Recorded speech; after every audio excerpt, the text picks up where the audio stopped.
When we think about immigration in relation to Brexit, we have to go back to the 1970s, to the Conservative Party and their age-old dislike of immigration and the supposed rules imposed on the UK by the EU.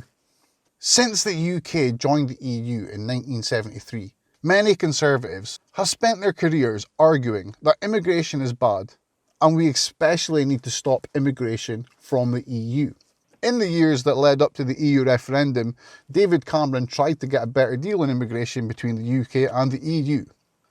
Cameron's deal aside, the fact is that the UK have always had the ability to control our borders from within the EU. We've had the ability to control who's coming into the UK, how much workers we can let in, but when we got to the EU referendum,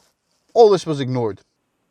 Those who were running the Leave campaigns of the EU referendum chose to use the rhetoric of fear, and they used the concept of invaders, taking images of refugees from war-torn countries and framing them in such a way that it would make people worried that if we stayed in the EU, we were going to be bombarded by millions of people who have nothing but need everything.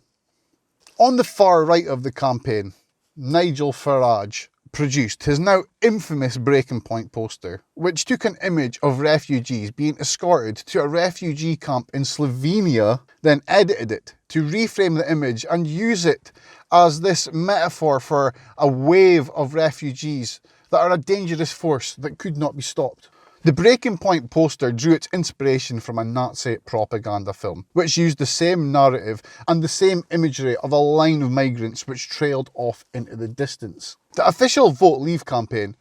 also used immigration as a rhetorical tool. Whilst Farage overtly used immigrants as his scapegoat, the official Leave campaign scapegoated David Cameron, making the argument that David has lost all credibility, that David has lost all control over immigration, and the only way we could take back control over immigration was to take the power out of David Cameron's hands. The reality is, within the EU, we had always had control over our borders. Turkey will probably never be a full EU member, and the millions of refugees were never going to invade the UK.